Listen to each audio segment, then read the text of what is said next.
Welcome everyone to the first ever CBC Sports U. You've been here all day. This is our last session of the day.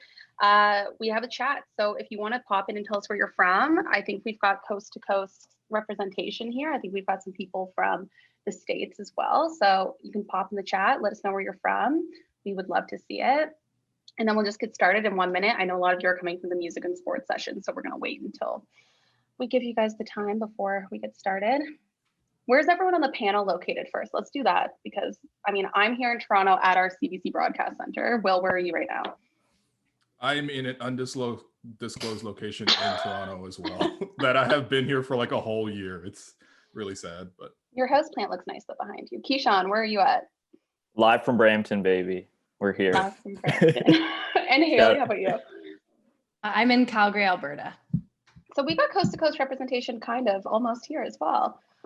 So the attendees are pouring in, but we're going to get started. So thank you all for joining us for CBC Sports U. As someone that helped plan this, it's actually crazy to see how many people have attended, and we've had awesome conversations all day, and that doesn't stop here. We're going to end with a bang here with breaking into the sports biz while you're stuck at home. And so we're so excited for this panel. I'm like stoked because I mean, like, I'm biased that this is an awesome panel because I'm friends with all these people. At least like I consider all of these people friends. I don't know if it goes both ways, but you're watching this as an attendee, which means we can't see or hear you. We can see your names, but make sure you utilize the chat if you want to get attention of our panelists, myself. We'll also have our producer in there chatting with you guys.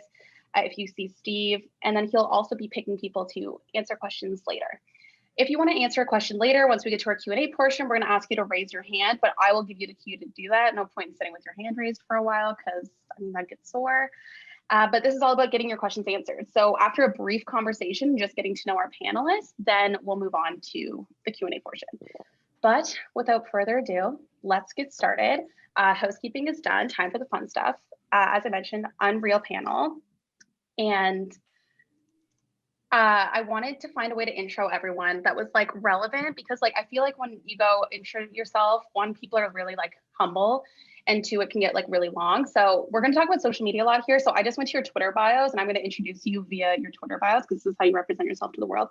So first up, we have Kishan Mistry, photo and design dash uninterrupted and MLB / available for freelance. So there's people in the chat for hire. Hit Kishan up. His email is in his Twitter. I'm going to make you go to that though if you want to hire him. Kishan, how are you? I'm doing well. How are you? I mean, I'm good. I'm just hanging out. I'm stoked for this conversation. Hailey, Calgary Flames writer, The Athletic NHL / former Ottawa Senators, former Oshawa General, CBC Toronto, shout out CBC, and Ryerson U alum. Hailey, how are you today?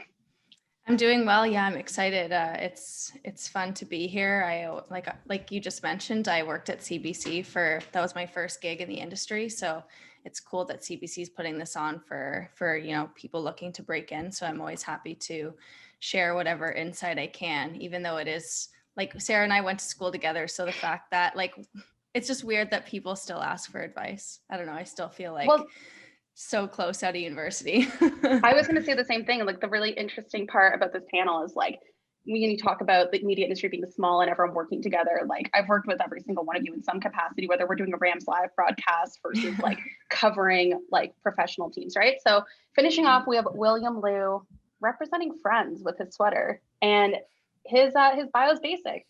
He's the lead Toronto Raptors reporter for Yahoo CA Sports.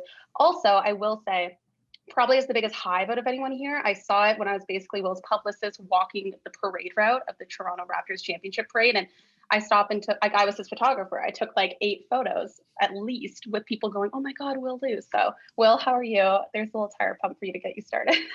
Yeah, I might be a little embarrassed after that intro, but that is also a really happy memory that we're talking about the parade. Yeah, I'm doing great. Thanks for having me. This is a real honor. I just realized I'm the oldest person here on this panel at 28. So that's wild. We kept it young.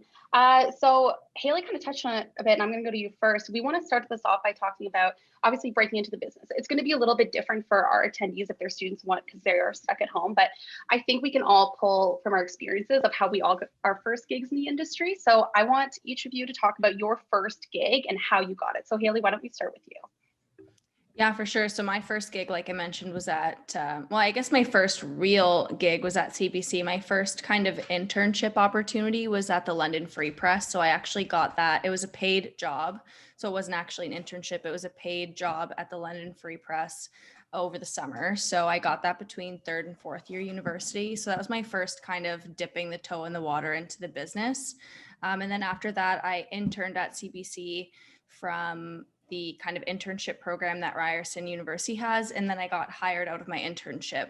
So it was very streamlined, and I think it was good timing and a little bit of luck. So I kind of just went right into the workforce from university. But it was a bit different because I was working in news when I really just wanted to work in sports. But I felt that I just shouldn't say no to any opportunities that came up. So I just started working as an editorial assistant while I was still in university. So I was like rolling the teleprompter and running scripts to like Peter Mansbridge, which was like very daunting. I still remember he asked me the score of like the Leafs game once because I was giving him the script and he's like, "Did anyone see the score?" I was like, "It's 4-3. So that's one of my like early good memories at CBC. So that was my first gig ever, which, you know, I'm very lucky. And I stayed there for about 2.5 years before I transitioned into the Athletic, where I started covering hockey. But CBC was a really great first job for me. And I know, Kishan, you were also somebody that started working in school. That was actually kind of your first like gig. So I was the same way, like actually getting your foot in the door while still in school. So talk about your experience and your first experiences working in sport media. Yeah. So like Hailey as well, and like Sarah, I went to Ryerson University, and me and Sarah were classmates, which is kind of crazy because we've known each other for so long right now. But during school, what was great about the Ryerson program was that they would send out emails to all students in the faculty, or in the media faculty, especially with job opportunities. And in 2015, after first year, the Pan Am Games were in Toronto, which was kind of cool. So I got to basically have an opportunity with Field Hockey Canada that summer, basically doing what I do best right now is social media for them, graphic design. I was interviewing people, I was live tweeting, I was doing video, photo, all that kind of fun stuff that I currently do today in my role at Uninterrupted. But it was really cool to kind of get my foot in the door. And with a sport like field hockey, like I never grew up playing field hockey. I didn't know anything about field hockey, but the opportunity came about, and it was a great way to kind of first finally get my foot in the door. And being in sports and sport media, I knew it was a great opportunity. And with Pan Am Games being such a big thing that summer, it was really cool to be a part of that environment. And then leading with that experience, going into my first internship with TSN while I was still working in school. And what's crazy is, I don't want to ramble on too much, but like most of my job opportunities have come through social media, just me kind of putting stuff out there and people reaching out to me. So a little bit of advice for people wanting to kind of get their break into the industry is if you do graphic design, post about graphic design. If you do writing, post about writing. And I'm sure William and Hailey will say the same sentiment, like post everything that you do, because if you don't shoot your shot, no one's gonna see what incredible work you're doing. So breaking into the industry was through Field Hockey Canada, and then eventually through me just posting on social media. And I think it's like, I actually totally forgot you worked for Field Hockey Canada. All these old videos just popped in my head that we did at school together. And I think that's actually a really untapped thing that a lot of students, and I always give advice to, is like the NSOs are always looking for support and always looking for help that way. I worked for Canoe Kayak Canada for 2 years, and that's actually a great way to get your start, is whether it's, say you played volleyball growing up and you're like, oh, well, like I've always loved volleyball, and like you see an untapped market for like creating media for volleyball, like they're always looking for help and support. But Will, how about you? I actually don't know your story on how you like broke into the industry. So I didn't go to school for anything related to media or communications or journalism or anything like that. I was in school for economics and very bored, and I knew I wanted to do. I knew I had a hobby in sort of writing blogs basically. And so I applied to write at my school newspaper at McMaster, the Silhouette Represent. It's like 100 years now of history, so very proud of it. And first year I just like volunteered and covered women's basketball, men's basketball, things like that. some volleyball. But then the next year they had openings, and I applied, and that's really my first like paid job in media. Was while I was still in my 5th year. I became the online editor, which handled a lot of social media, did some writing as well, but sort of like laid out web pages, copy edited, basically did a lot of stuff, helped with a lot of editorial decisions that, especially if you are in school, I think that's such a valuable opportunity, whether it's paid or not. Ideally it's paid, but it just allows you to, it's not necessarily low stakes. I don't want to say like school journalism doesn't matter, but it's like relatively lower stakes. And you get to put your hand in a lot of things that you can make editorial decisions. You can learn a lot of skills that way. And then from there, there was a friend of mine, Blake Murphy. We were blogging together at Raptors Republic, and he said there was an opening at The Score at the time to write NBA news.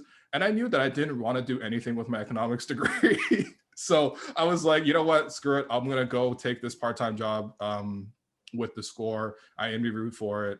I got a recommendation, obviously, but I landed the job. And so at that point, I was kind of like in school doing the school newspaper, but also traveling to Toronto on weekends to work at The Score. And then when I graduated, obviously the school paper job finished, but I was still at The Score. I had my foot in the door there, and I was part-time for about a year. And afterwards, they converted me to full-time and kind of just worked my way up from there. But I think it's mostly thanks to student journalism, because I think if I didn't have that on my resume at first, I don't think The Score would have even considered me, even with a recommendation, because I literally had no like experience, right?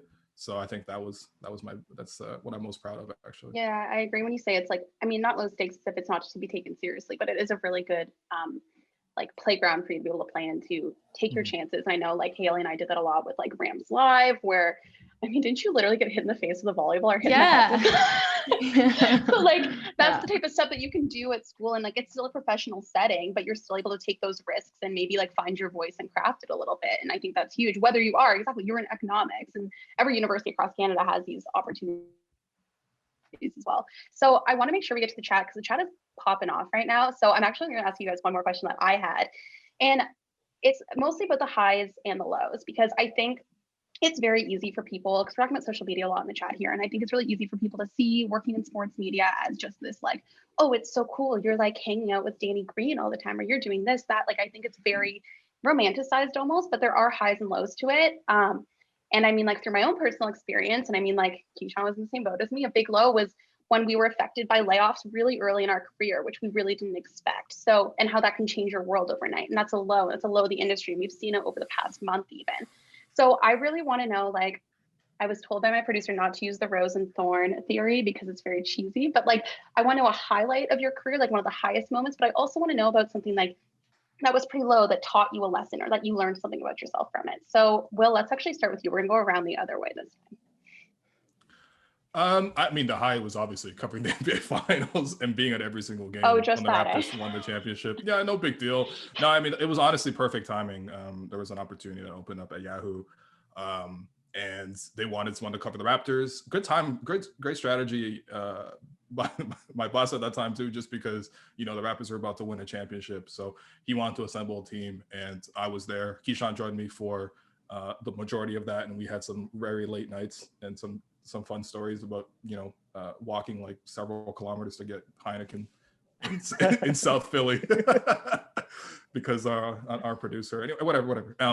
So that's definitely the high, I think, absolutely. And I think honestly, even like that's like a once in a lifetime kind of thing. I kind of recognize that, like, the Raptors are going to win the championship all the time, unfortunately.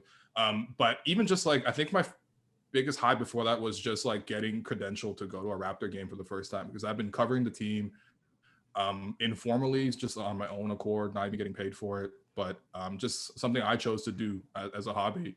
And when I finally got in to cover my first game, which was 2018, like, that felt like such a cool feeling. I was super nervous. You know, I didn't know what the etiquette was.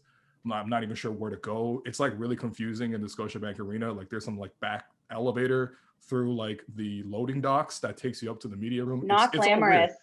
It's not glamorous. Trust me, you're literally there beside garbage as as you're going up to the media row.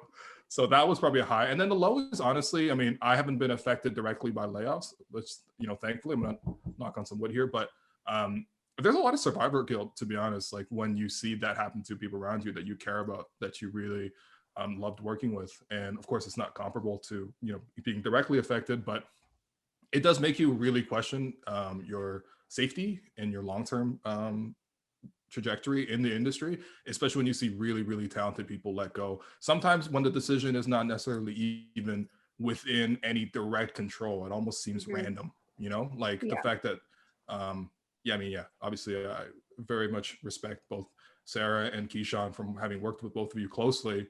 You're two of the most talented people I know in this game, and you guys were directly affected. So, yeah, there's a lot of survivor's guilt, and really, it's hard to feel safe long term.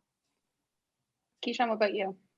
Yeah, in terms of highs, obviously, jumping off Will's point, just covering a team, winning a championship, especially because basketball and shooting the Raptors was the thing that got me into sports photography. And before that, I was doing music photography mainly, and that's what I was known as.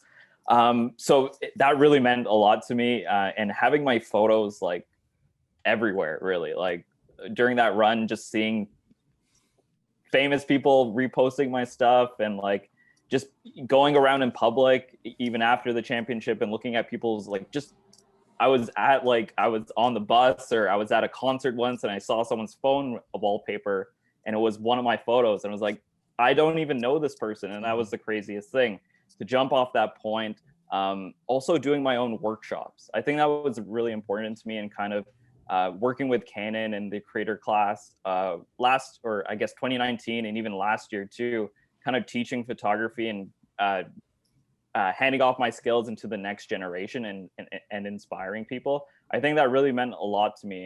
And because of that Raptors championship, I got the notoriety of like, okay, Kishan's a name in Toronto. He shoots sports. How can I elevate that? And I got great opportunities with Canon. And like I said, the creator class, and even now I'm teaching a virtual camp for Canon right now, and I'm like a camp leader.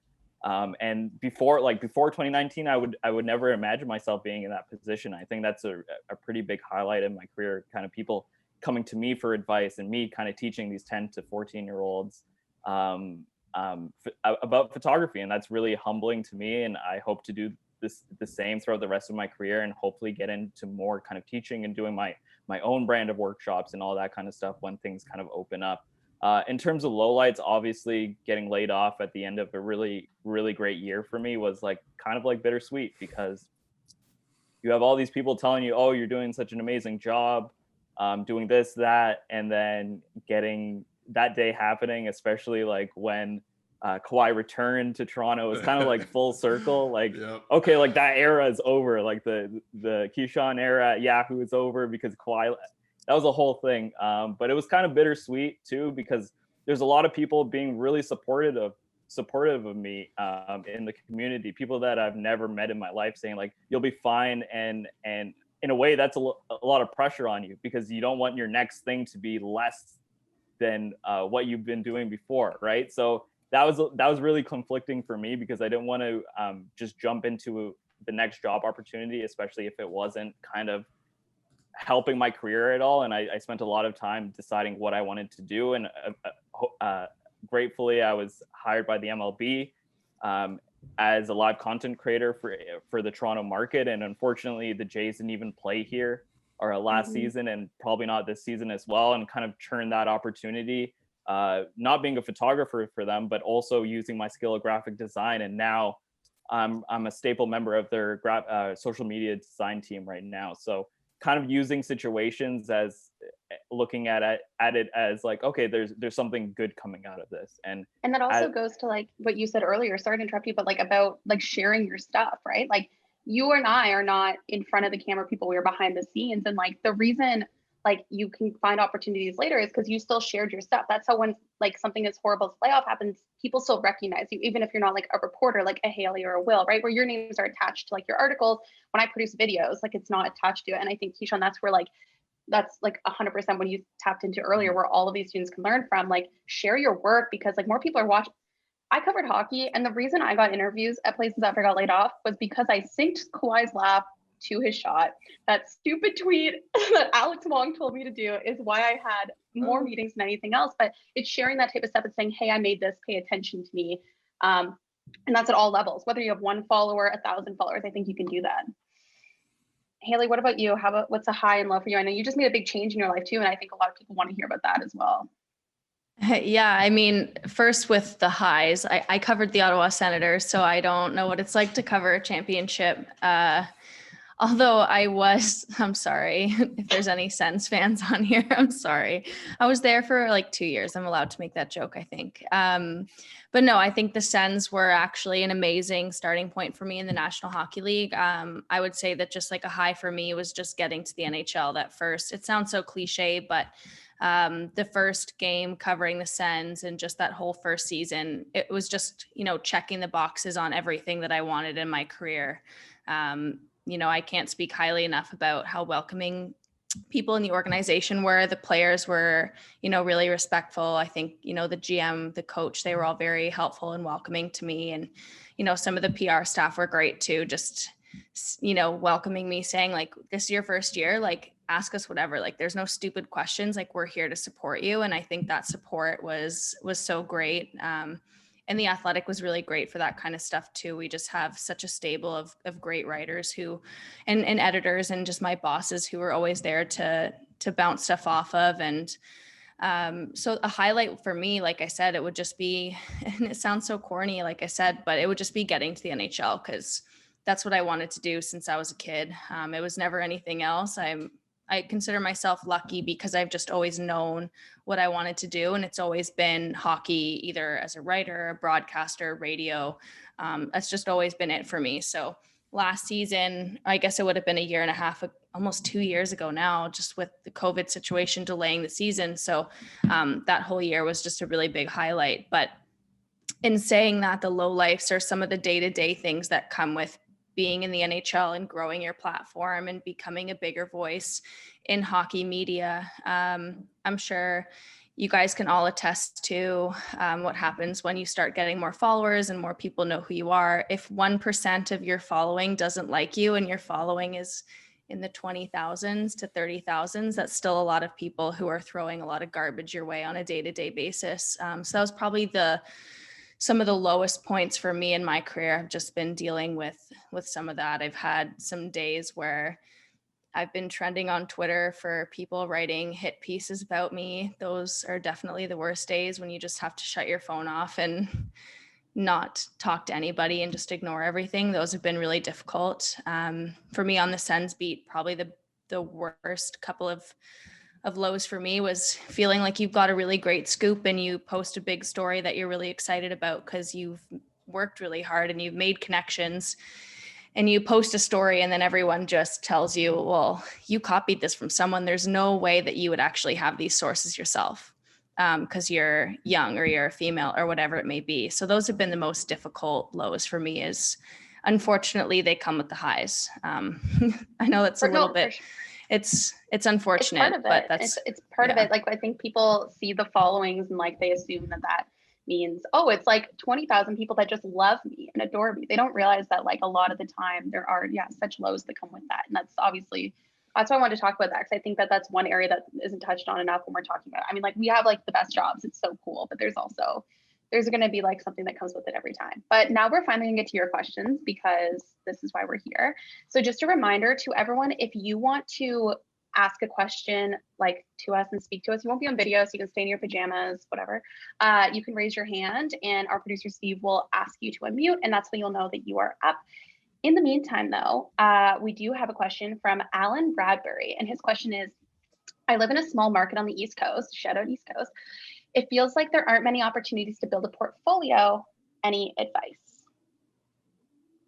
I actually, like, my first piece of advice would kind of go off what I was talking about earlier with NSOs and like local organizations. I mean, I think we all know that every single organization at any level is trying to grow on social media or all of that nowadays. And whether it's live streaming, like people used to live stream hockey games that I played in, which nobody was watching, but they still were trying to grow that when I used to play hockey. And I think there's lots of opportunities for that, whether it is unpaid work or not. I think a lot of it is creating your own opportunities in this world and finding holes and gaps and maybe knowing how to grow someone's social media. And there's also so many platforms to do that on now, right? Whether you're doing on Instagram, on Twitter, TikTok, shout out, any of those types of things. So I think that NSOs are a great way to start. Also, like I used to work for CNUCAC Canada, and the way that we did that was through summer student grants.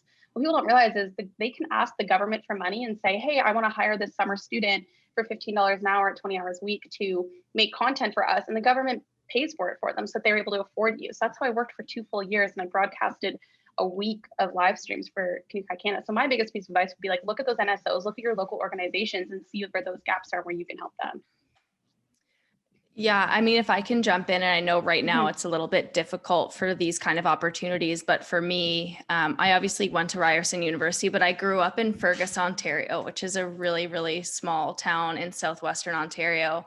Like there's no sports opportunities when you're in Fergus. So for me, I always made a point to kind of move and go where the opportunities are. And again, that's not really a realistic thing right now, although I did move across the country in a pandemic, which was super fun. But I always showed like a flexibility to move for whatever the opportunity was that I found that I thought could help with my career. Like I moved from Fergus to Toronto for school, and then I moved to London for the summer.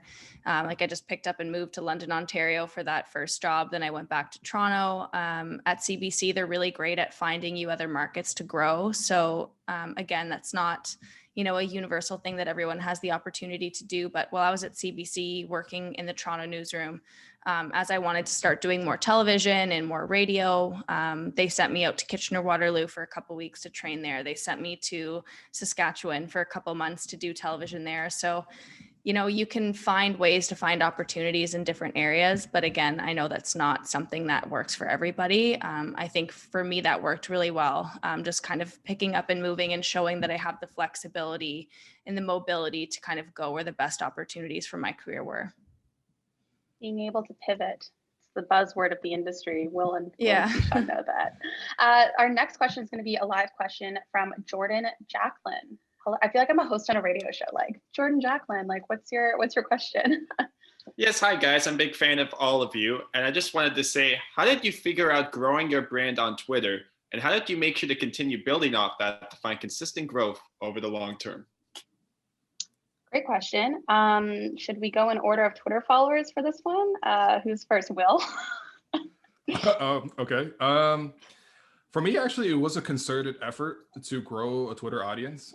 And really what I was thinking about was what am I going to offer people to follow me for? Like, are you going to follow me because I'm funny? Are you going to follow me because I'm very insightful? Am I going to be posting content?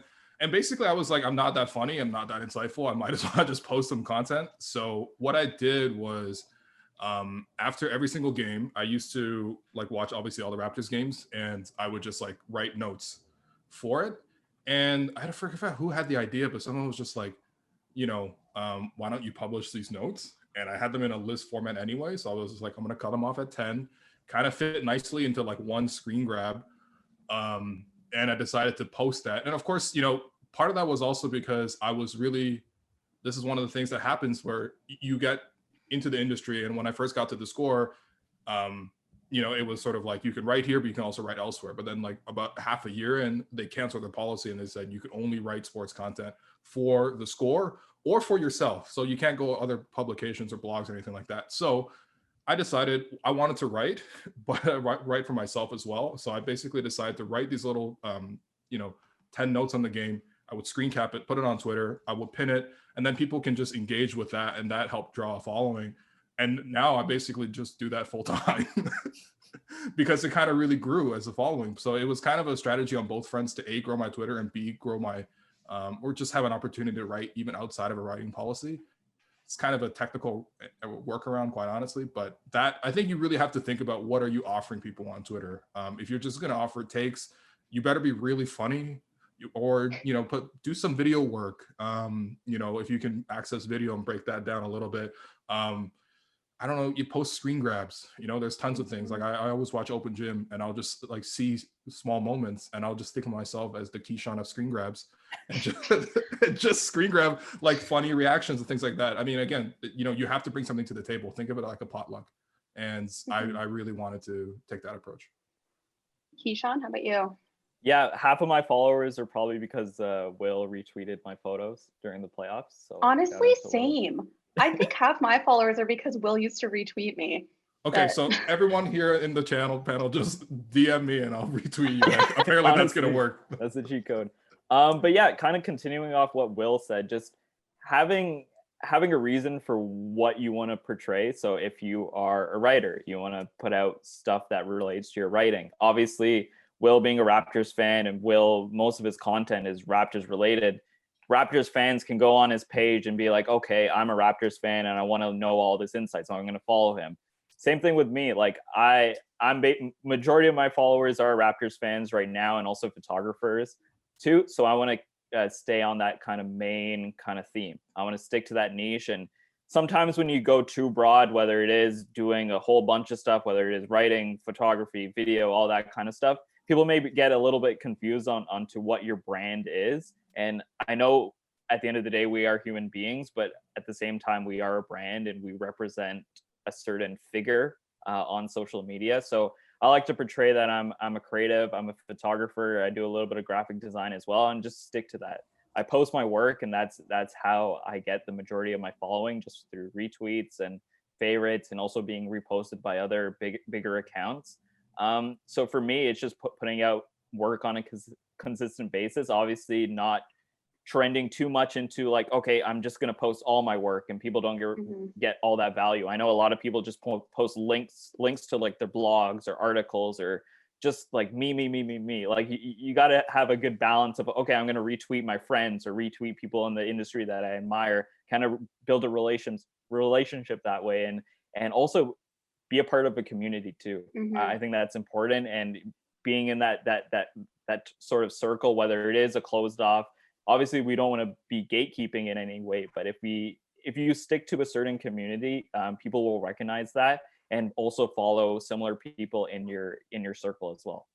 100%. I was going to say, like, to actually like you mentioned niches and how they're important, to really go in and like be interacting with that niche. No one's going to interact with your stuff if you were just like constantly pushing out your own. It's important to be interacting, and whether it's something from a tweet that's relevant to like your niche, or something that you just see that someone made that was cool. I think that's the key to Twitter, is interacting. That's how you get like the hockey Twitter culture, the basketball Twitter culture. Hailey, you've like really grown in the past couple of years since joining the Athletic. So what's happened like for you? Because I know a big part of your job is like tweeting out like news and reports, and you kind of always have to be on. How's that work?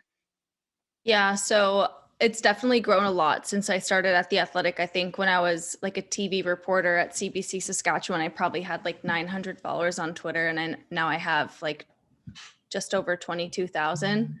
So I think that just kind of speaks a bit to the sports and hockey culture, especially in Canada. There was a lot more people who wanted to know about what's happening with the Sens and now the Flames than what was happening in Saskatchewan at a local level.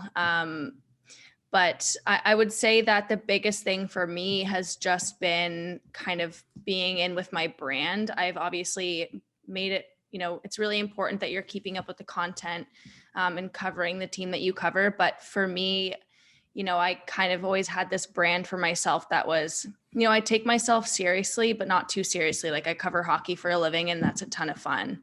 And I think you need to have fun with it at times. So my Twitter feed it'll be, tweeting out the lines from practice and then like a stupid Baby Yoda meme or GIF afterwards. Like, I think there's just ways that you can be fun and engaging with people without taking yourself too seriously. And I would just say the growth, I think, excuse me. Oh my, excuse me. Sorry. I'm not used to talking to people anymore. So sorry. In isolation in Calgary. Yeah. But I think the growth just kind of came naturally for me as I just, kind of continued to grow in my own career, going from the Toronto Marlies to the Senators to the Flames, and just kind of growing my brand and how I do my job through different Canadian markets and just the NHL. But I think the way that I approach it is I like to have a nice blend of that humor and professionalism. And I think sometimes that can be hard to strike. I think there's probably some people who In hockey, at least, it's just they'll tweet the link to their story. And for The Athletic, that's not the best way to engage our followers. I think for a writer at The Athletic, where we have a paywall, there's ways that we need to try to engage with our subscriber base in different ways, because we're trying to get people to come and pay for our content. So just, tweeting out a link to your story has kind of shown that that's not enough to engage a market that you're trying to break into. So for me in Ottawa, at least when I was growing my stuff there, I was really engaging with the fan base. I followed the bloggers and the podcasts and just the fans, and I replied to their tweets. I answered their questions. I went on their shows, and you just kind of engage with everybody that you can in a respectful way. Like, obviously you don't want to give too much of yourself. And I think for me, I kind of keep a lot of my personal life and personal stuff off my Twitter. Like, I'll make a joke about something. I'll post a picture of Bono if the Flames were losing 7-1 the other day. So I posted a picture of my dog because he's really cute, and Flames fans enjoyed that. So it's just, for me, it's like I said, it's that blend of, giving people what they want in terms of their content, in terms of what they want to know about the Calgary Flames or whatever team it is, but also having a little bit of fun with it, but not too much, because I like to keep it, still professional on my account. Yeah, one of the best pieces of advice I got was from the Zoobs. He used to work with us at Yahoo, and he said, he's like, if you think it and it's like, you think it's like something for your life, like he would say to me, just tweet it. Like, just tweet more, like your output. Like, there's been times where I'm just like, the stuff I tweet is so dumb, but it's because people care about your person, like you're pulling back, like you said, like the subscriber base for The Athletic is important, because it's almost like a YouTube. It's like YouTube, right? Like, they're not just subscribing to your articles, they're subscribing to your opinions and your thoughts and whatever. Yeah. So like, honestly, you need to tweet more of your dog, in my opinion. Yeah. I would say, sorry, Sarah, I would say the one thing I've noticed some young writers getting into trouble a little bit, though, because they are oversharing on social media. And I don't want to tell people not to do that, but it is a fine line to strike. And, one thing that I've learned is if you wouldn't put it in a story, maybe don't tweet it, because but it depends. Like, if you have your company, and every company has different social media guidelines, but if you have your company in your Twitter bio, regardless if you're actually working or not, it's not your story, but you're still representing the company you work for. So if it's not something that your company would let you put in an article, maybe don't put it on your Twitter account, just so you don't get yourself into trouble. It's kind of like to be the mom here. Yeah, but it's true. I always laugh when people put in their bio, views are my own, because it doesn't really matter if the views are your own. If you have the companies you work for in your bio, you still represent them. I could not agree more.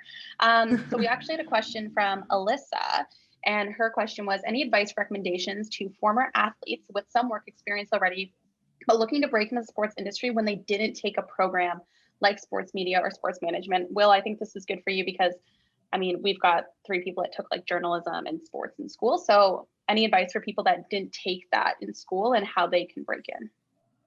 I thought you were referring to me because I'm a former ultimate frisbee athlete, obviously. No, that wasn't clear. That's what I meant. My bad. Yeah, I think it really helps to know like what area you would like to go into. And it doesn't have to be super specific, but like, do you want to write? Do you want to produce? Do you want to do video? Do you want to do social? Once you kind of have that idea, I think honestly, like, it's kind of a cliche and it's kind of an empty void, but also at the same time, social media is a really good entry point, because I think for a lot of companies, if you have a high social count, that does really help. I find for people, as much as you don't want to say it does. Like, it does. It matters. Yeah. Yeah. So, that kind of goes back to the other question of just like how to build a following a little bit. And of course, that's always going to depend on what you ultimately end up wanting to do. But yeah, I would say, I think a lot of people start YouTube channels and become popular that way. I know Sarah is huge on TikTok now. I don't have TikTok because I'm 28 and I'm too old for this panel, but apparently she's big on TikTok. And I think honestly, like, building your followership that way, and then of course also reaching out and trying to make contacts, I think that's going to help. If you're a former athlete, quite honestly, reach out to your coaches. Your coaches probably have some connections. Your coaches are probably in meetings. If you're a school athlete, maybe reach out to your school, things like that. Like, I think everyone's network is always a little bit larger than they think it is. And having played really helps. I think honestly, like, athletes should have a big portion of what sports media ultimately is. 100%. And we're seeing it more and more. You're the product. Yeah. I agree. They can just see it so differently. So we have a bunch more questions that just flooded in. Kind of continue with the social media conversation, because I think this is, I mean, it's great. And so James asked, how do you guys find a balance with social media? So like dealing with all the negativity and those trying to bring you down. I think one thing I struggle with when you work in sports and you have to manage the social, you're never like off the clock, right? Like you're kind of always interacting, you're kind of always with that. So how do you guys manage that and prevent burnout from it? Because it's hard when you work in content specifically. Your work is so closely tied to who you are as a person, and I think it's really easy to not see the line and not know what's work and what's personal. So how do you guys deal with all that? Kishan, let's go to you first. Yeah, I'll jump in. Yeah, especially now with starting a new job with Uninterrupted, and basically the thing I have to do now is try to grow the Instagram account. And it's a little hard because obviously we work a 9 to 5, but I'm always on, and I want, like, it's my job to kind of grow this account. And if something kind of pops up, whether it is early in the morning or late at night, I want to be on it so I can post about it. But also, especially now that we're in lockdown, especially in Toronto where we have a stay-at-home order going on, it's important to kind of go out, go for walks. Like, during lunchtime, I'll leave my phone at home, or I'll have my phone with me, have my music with me, and just have my phone on do not disturb. And for that half an hour, 45 minutes, I'm just outside enjoying the fresh air, the weather, and also allotting time to just do stuff for yourself. Like during the pandemic, I've recently like got into video games a lot, and it's a great way of like interacting with my friends because we're all in the same party chat, and it's a great way of like finding out, okay, like I can't see you in person, but I can still ask my friends about their day. And we have a nightly ritual where we play Call of Duty for a few hours too. And while that's going on, I have my phone away. Like it's pretty distracting when you're playing Call of Duty because you don't want to be looking at your phone all the time. So just allotting time to be away from your phone is important. Yeah, you always want to be on top of stuff, but at the end of the day, if you're burnt out, you're going to dread waking up the next morning, especially now because there's nothing to look forward to, especially like I'm not leaving the house going on production shoots or anything like that. It's pretty much the same day all the time. But if you can allot that time, whether it is watching Netflix and having your phone away in a different room, I think that really helps. And I know throughout the pandemic, Apple did like, it became more apparent where like screen time would just show up on like Sundays. It'll just give you your report. And sometimes it'll be like, oh, you're on your phone for 5 hours or 3 hours or 7 hours. Kind of use that and take that into consideration and be like, okay, I really don't need to be on my phone that much too. So using things within the app and also having outside resources so you don't have to depend on technology. Like for me, I bought a whiteboard calendar where I store everything on it and all my deadlines and all my tasks so I can just physically look up on it as opposed to just using my phone and getting distracted with different things, notifications, all that kind of stuff. So I think at the end of the day, just allotting time for yourself is really important because you always want to be on top of your job. And if you're burnt out, you're not going to do that. Hailey, how about you? You're covering a team, which is, I mean, news can break anytime. Yeah, I would definitely say that the work-life balance can be really difficult, especially when I think we can all agree that social media and Twitter specifically for sports are really important with your job. So I think for me, I've kind of implemented a lot of the same things that Kishan mentioned. You know, I find times when it's safe to do so, I'll put my phone on do not disturb mode. But even still, like, I mean, I'm sure everyone can speak to this. Like I've had before the pandemic, I'm like, okay, yeah, I'm free on Friday. Like, let's go and let's hang out with a friend. And then all of a sudden a player gets traded or something, news breaks. And then all of a sudden you're on the phone all day and your friend's just sitting there like, okay, I'm going to go home. So the work-life balance can be really difficult in this industry. But finding those little times where you can take to yourself, finding those moments where you can just shut your phone off, turn off your Twitter notifications, try to unplug.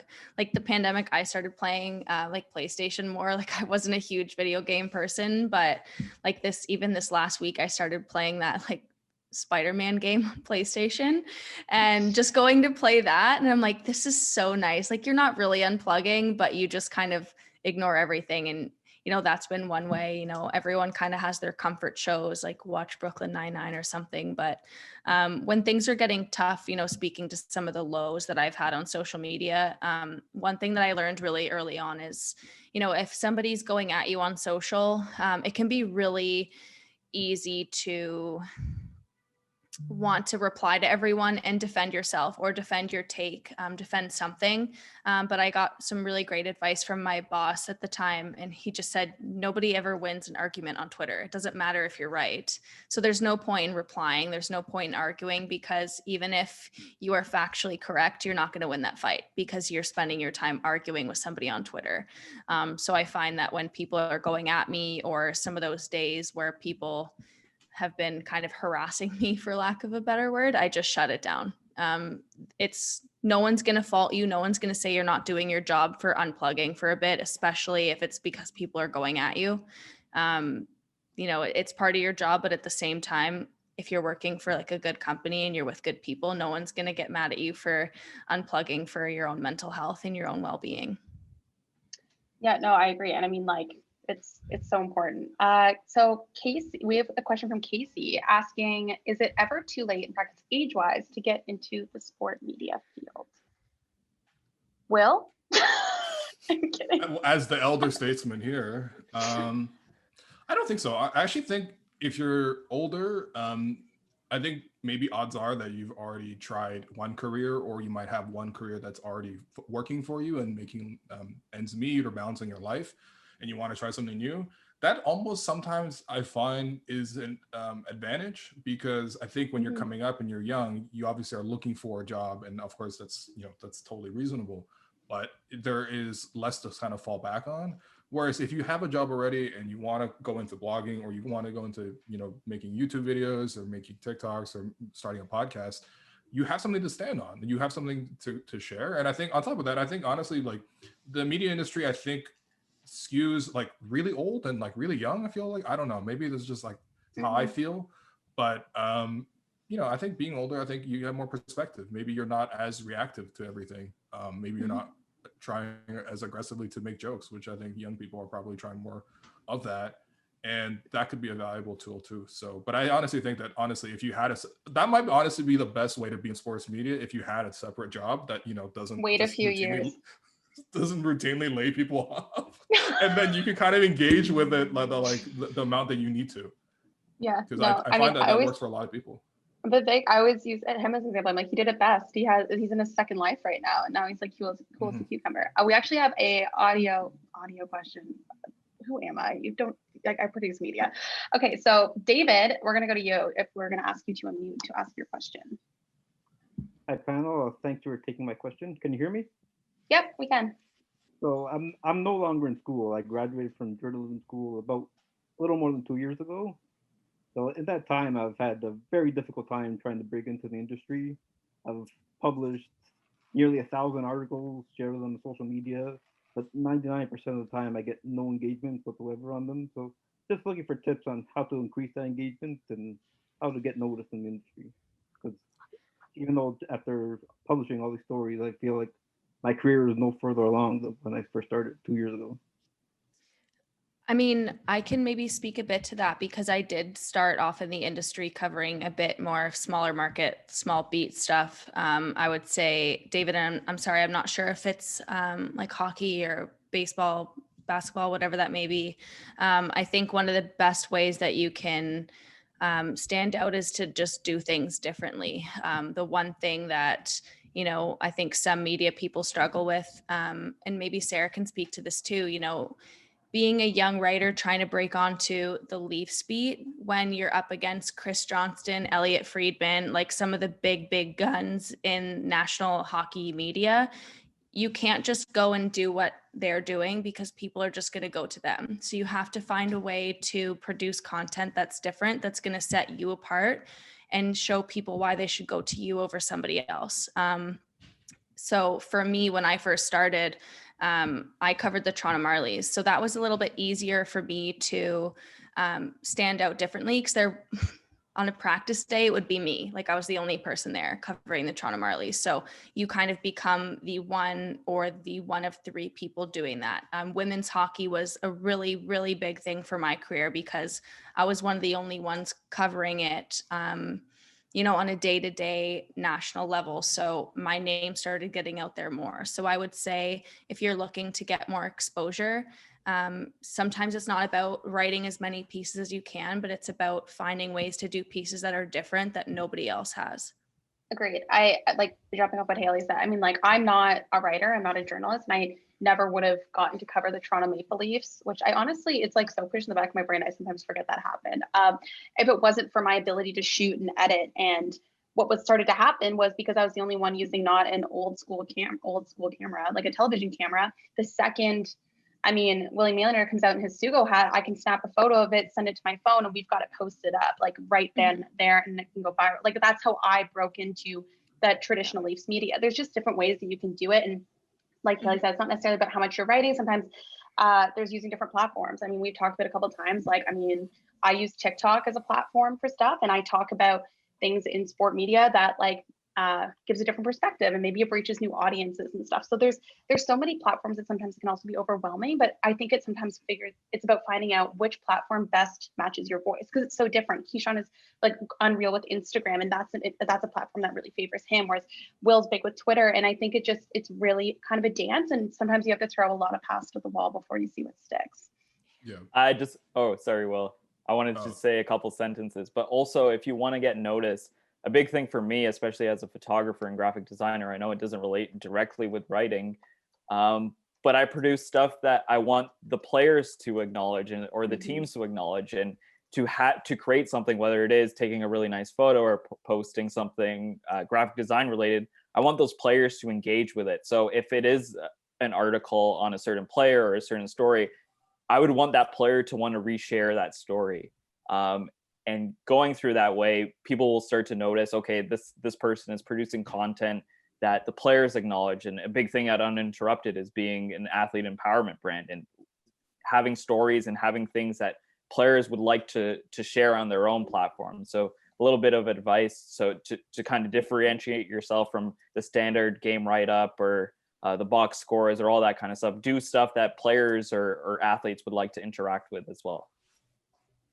Yeah, I'm just gonna keep it quick to like 3 tips, because I used to have my own personal blog that's where I used to write, and it was a huge challenge. So I definitely relate to that on some extent. I think so depending on what topic you're about to write about, there's generally speaking a platform that's already covering it, like a blog, for example. Like if I want to write about the Raptors Republic already exists.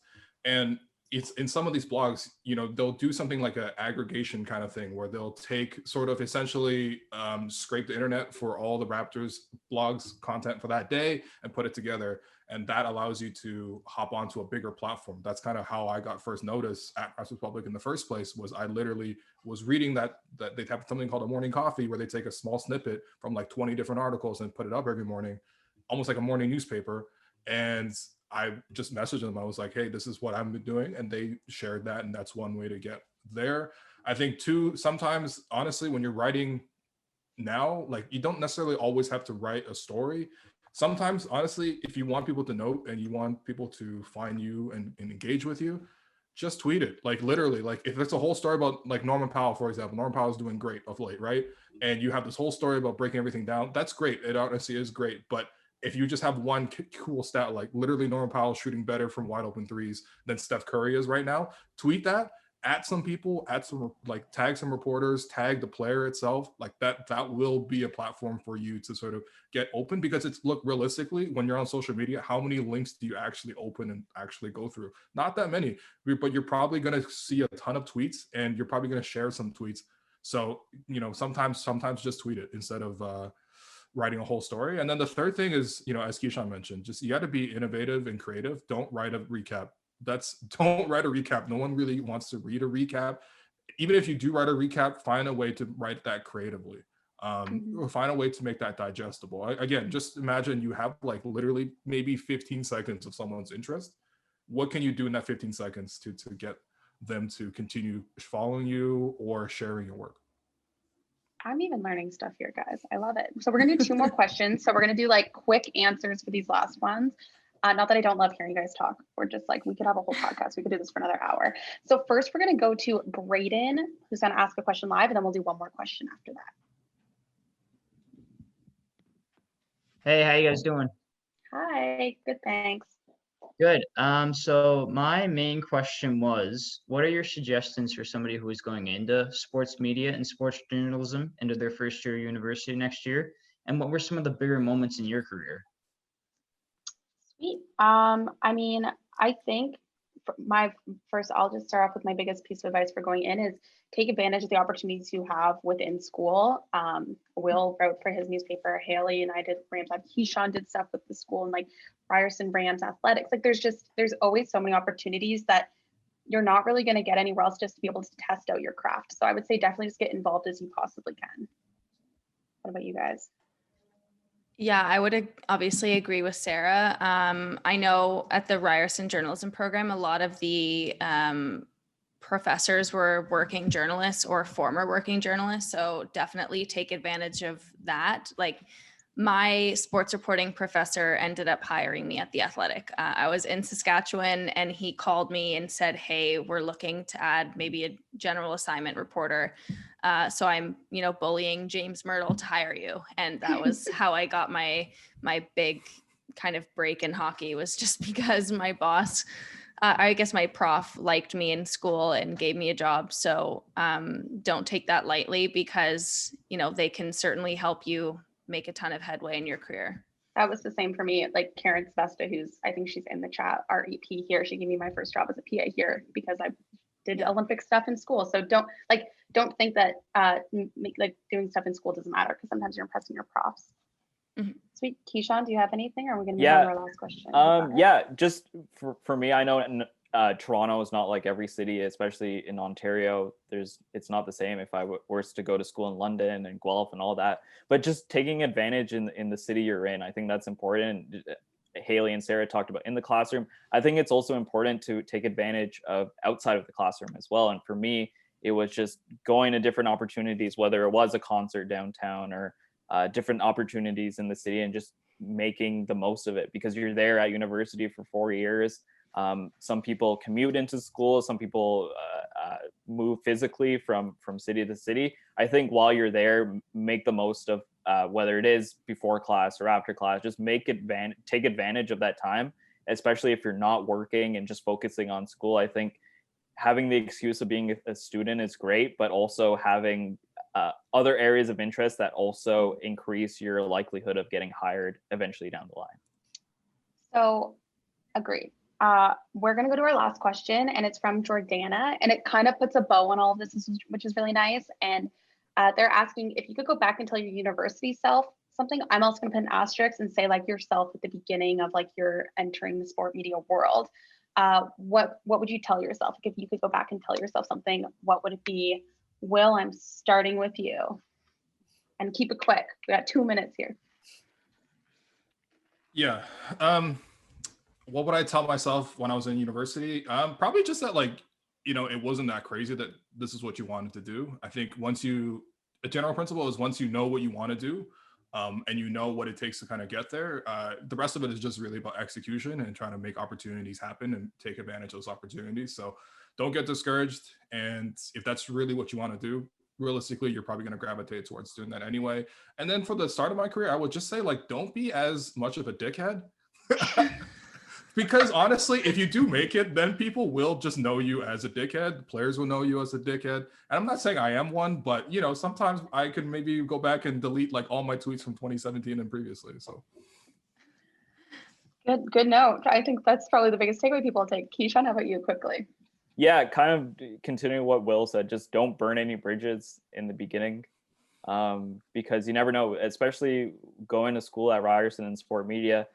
A lot of our classmates, me and Sarah are currently working in the industry. And if you rub them the wrong way or burned any bridges, you're going to end up working with them 4 years down the line. So just, even if you don't like someone, just be civil. And at the end of the day, like, you could end up working with them. So just have a good time. You're there for 4 years at university. don't take yourself too seriously, because Mhm. you may end up working with someone full time. Like you could end up sitting beside them, right? So Kishan and I sat across from each other.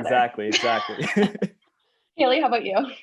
Yeah, I think it's a good question. It's a tough one for me because, like, I don't want to say that I would, like, if I have to give myself advice, I wouldn't want to tell my university self to change anything, because I'm pretty happy with, the way that my career and my education progressed. But I guess the piece of advice that someone told me really early on that I would share with people is, like, don't change who you are. A lot of people finally find success, or they get where they want to be, and they change how they do the job, or they change who they are.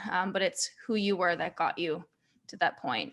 So that was the big piece of advice when I finally got into the NHL was, don't change yourself. A lot of people do that when they get here, and then it stops working. So I wouldn't really change anything, because I think I followed that advice, and it's really worked well for me. So I would say that to other people.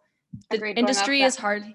Yeah, like the industry is hard enough as it is to keep up multiple personalities. So 100%. just be yourself. No, I agree. And going off that, like, the biggest piece of advice I could give is just, your work doesn't have to be your worth, right? Like, you can love what you do and love your job, but you also need to realize that maybe you make a mistake or something with an edit, or like something doesn't do as well as you want. Don't put all of your worth into your work, because, like, you're still just a human being at the end of the day. Like, this is work, this is a job.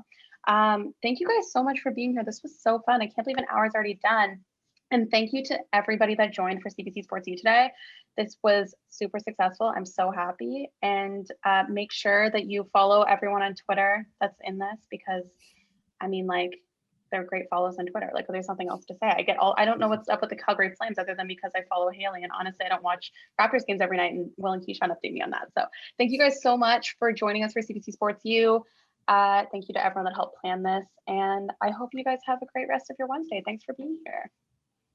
Thanks, everyone. See you guys. Bye.